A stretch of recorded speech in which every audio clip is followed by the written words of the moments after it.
ओम शांति। The deep dive में आप सभी का स्वागत है। आज हम 29 जनवरी 2026 की मुरली के जो ज्ञान बिंदु हैं उन पर एक गहरी चर्चा करेंगे। आज की मुरली का सार मतलब जो एसेंस है वो एक ही लाइन में पूरी यात्रा बता देता है। मीठे बच्चे, अपने स्वीट बाप को याद करो तो तुम सतोप्रधान देवता बन जाएंगे। सारा मदार याद की यात्रा पर है। लेकिन इस एक लाइन में बहुत गहराई है। तो आज का हमारा मिशन है इस यात्रा के हर पहलू को समझना। मंजिल क्या है, रास्ता क्या है और रास्ते में आने वाली मुश्किलें क्या हैं। चलिए मिलकर इसमें गोता लगाते हैं। तो शुरुआत होती है मंजिल से, जो इतनी ऊंची है कि कभी-कभी सोचने में भी आश्चर्य होता है।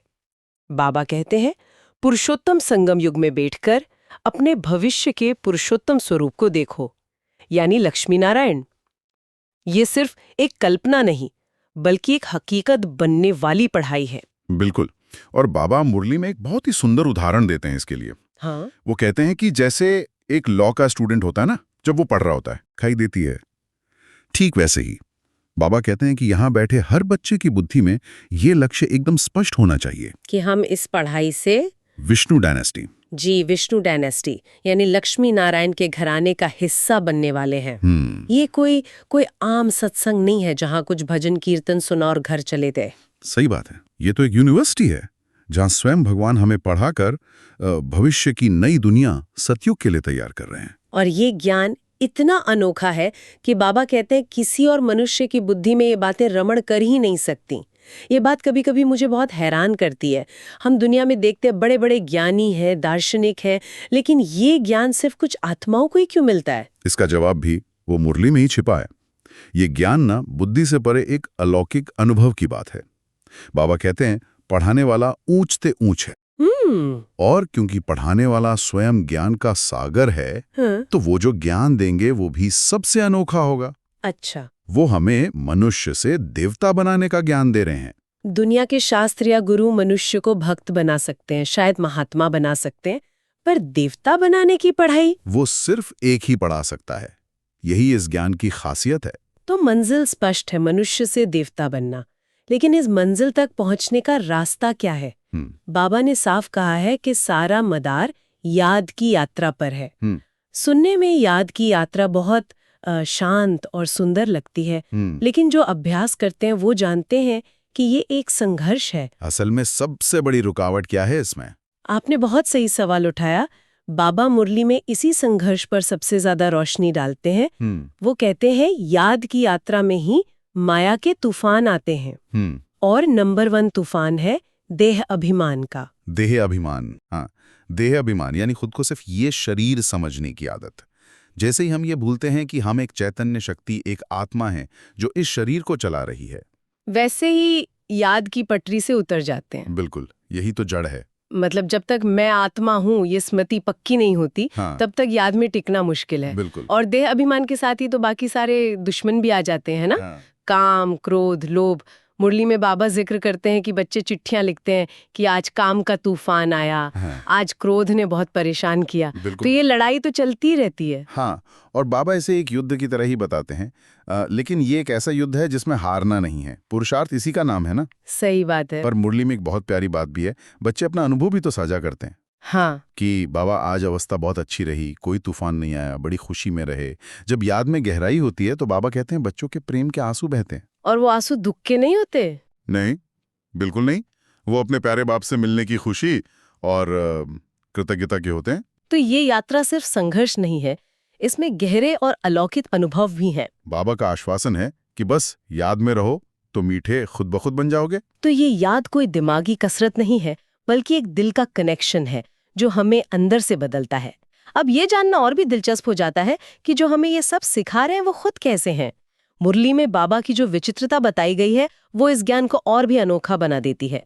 वो निराकार हैं, उनका कोई चित्र नहीं है, तो फिर वो पढ़ाते कैसे हैं? ये ड्रामा का सबसे रहस्यमयी और सुंदर पार्ट है। बाबा खुद बताते हैं कि मैं फलाने तन में आता हूँ, यानी वो एक साधारण मनुष्य के तन का आधार लेते हैं। अच्छा। और ये ड्रामा में पहले से ही निश्चित है, इसमें 1 इंच का भी फर्क नहीं हो सकता। कई लोग सवाल उठाते हैं कि क्या वो एक ही तन में आते हैं? बाबा कहते हैं ये ड्रामा है।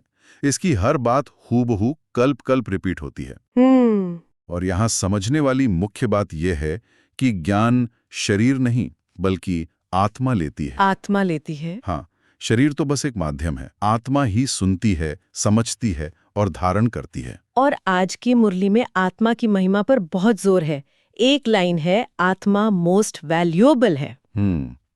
हम सारी जिंदगी इस शरीर को जो विनाशी है उसे सजाने संवारने में लगा देते हैं, पर जो असली अविनाशी चीज है, जो मैं हूं, उस आत्मा को ही भूल जाते हैं। बिल्कुल, बाबा इसी देह के भान को तोड़ने का अभ्यास कराते हैं। वो कहते हैं, बच्चे जब डायरी लिखते हैं या भाषण करते हैं तो ऐसे लिखें कि मुझ आत्मा ने आज ये सेवा की, या मुझ आत्मा ने बाबा को याद किया। छोटा सा बदलाव है, पर इसका असर बहुत गहरा होगा। हाँ, ये मैं शरीर हूं की पुरानी आदत को तोड़कर मैं आत्मा हूं की स्मृति को पक्का करता है। और आत्मा का असली धर्म क्या है? शांति। हम सब शांति की तलाश में बाहर भटकते हैं। जिसकी शांति हमारा स्वधर्म है। जी, हम शांति धाम के रहने वाले हैं।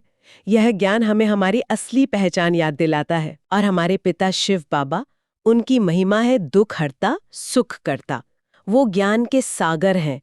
मुरली में एक मजेदार बात कही है कि कोई मच्छरों की महिमा तो नहीं करेगा कि वो ज्ञान के सागर हैं।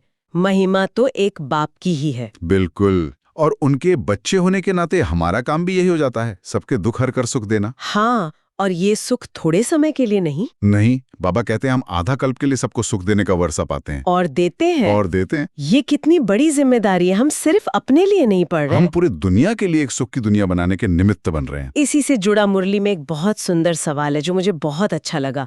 सवाल है, जैसे बाप की कशिश बच्चों को होती है, वैसे किन बच्चों की कशिश सबको होगी? और उसका जवाब उससे भी ज्यादा सुंदर है। बताइए। बाबा कहते हैं जो फूल बने हैं, यानी जो पवित्र बन गए हैं।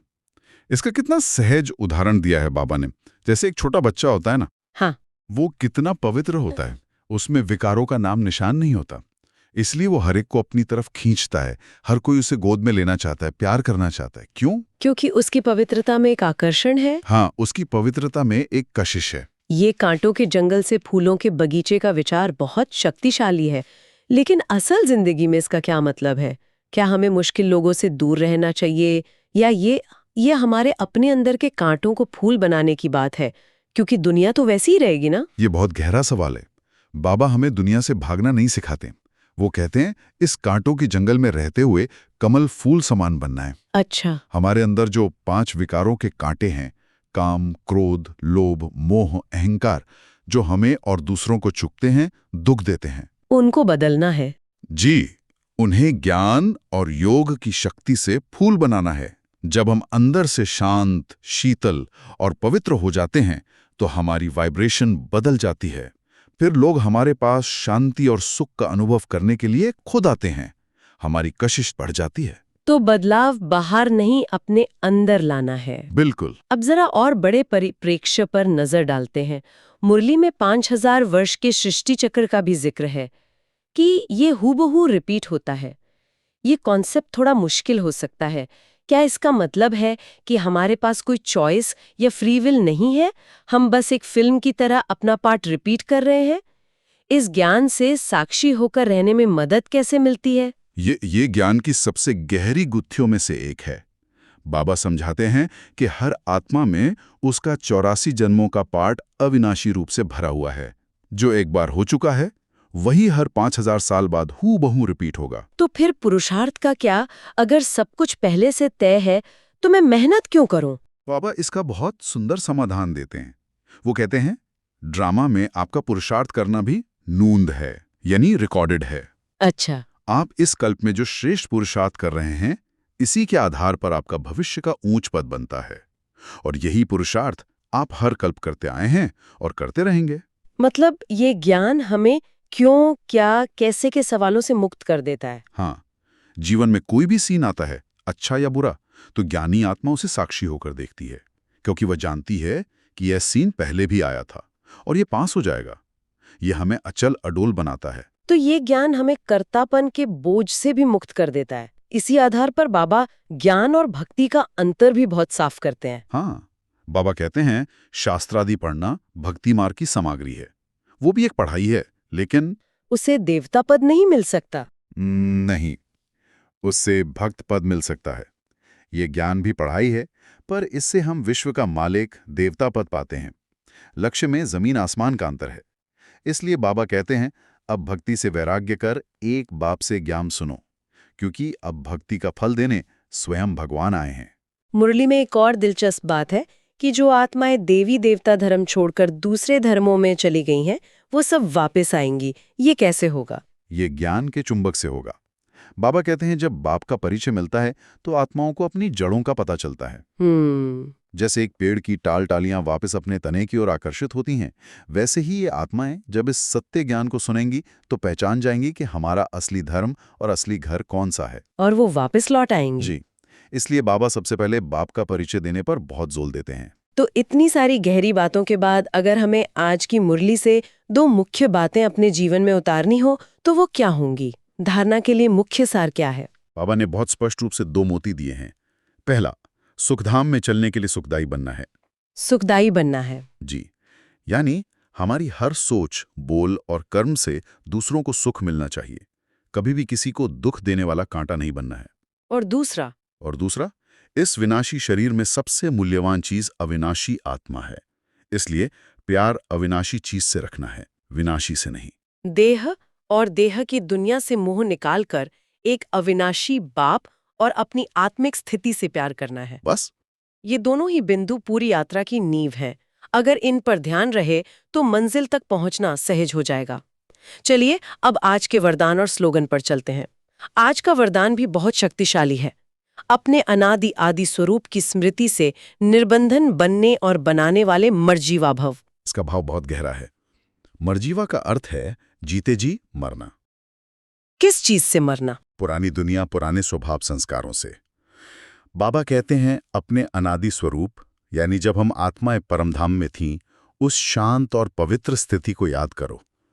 और आदि स्वरूप, यानी सतयुग की अपनी देवात्मा की स्थिति को याद करो। अच्छा, जब आप इन दोनों स्वरूपों की स्मृति में रहेंगे तो शरीर, संबंध और पुराने संस्कारों के बंधनों से मुक्त हो जाएंगे, यानी निर्बंधन बन जाएंगे। और आपको देखकर दूसरे भी प्रेरणा लेंगे। बिल्कुल, आपको देखकर दूसरे भी इन बंधनों से मुक्त होने की प्रेरणा लेंगे। और आज का स्लोगन है, याद की वृत्ति से वायुमंडल को पावरफुल बनाना, यही मनसा सेवा है। ये हमें हमारी सबसे बड़ी शक्ति और जिम्मेदारी का एहसास दिलाता है। हम सोचते हैं सेवा मतलब किसी को ज्ञान सुनाना या कोई कोर्स कराना, लेकिन बाबा कहते हैं, आपकी याद की स्थिति, आपकी वृत्ति में जो शक्ति है, वो पूरे वायुमंडल को बदल सकती है। जी। जब आप शांति और शक्ति के संकल्प करते हैं तो वो वाइब्रेशन फैलकर अशांत आत्माओं को भी शांति का अनुभव कराती है। ये है सबसे ऊंची मनसा सेवा। हाँ, जो हम कहीं भी कभी भी कर सकते हैं। तो आज की इस पूरी चर्चा से ये बिल्कुल साफ है कि मनुष्य से देवता बनने की इस अनोखी यात्रा का इंजन और पेट्रोल सब कुछ एक ही है, एक बाप की याद। इसी याद से पवित्रता का बल मिलता है, कांटे से फूल बनने की कला आती है, और इसी याद से हम देह के भान से मुक्त होकर सुखदायी बनते हैं। जाते जाते मुरली की एक बात सोचने पर मजबूर करती है। बाबा कहते हैं कि श्री कृष्ण के जन्म के तिथि, तारीख, समय सब कुछ पता है, लेकिन शिव बाबा इस दुनिया में कब अवतरण लेते हैं उसका कोई मिनट सेकंड नहीं निकाल सकता। पता ही नहीं पड़ता कि वो कब आए और अपना काम शुरू कर दिया। तो इस पर सोचा जा सकता है, क्या जीवन के सबसे बड़े और सबसे महत्वपूर्ण परिवर्तन अक्सर इतने चुपचाप और बिना किसी शोर शराबे के होते हैं कि हम उन्हें बहुत बाद में जाके पहचान पाते हैं? ओम शांति।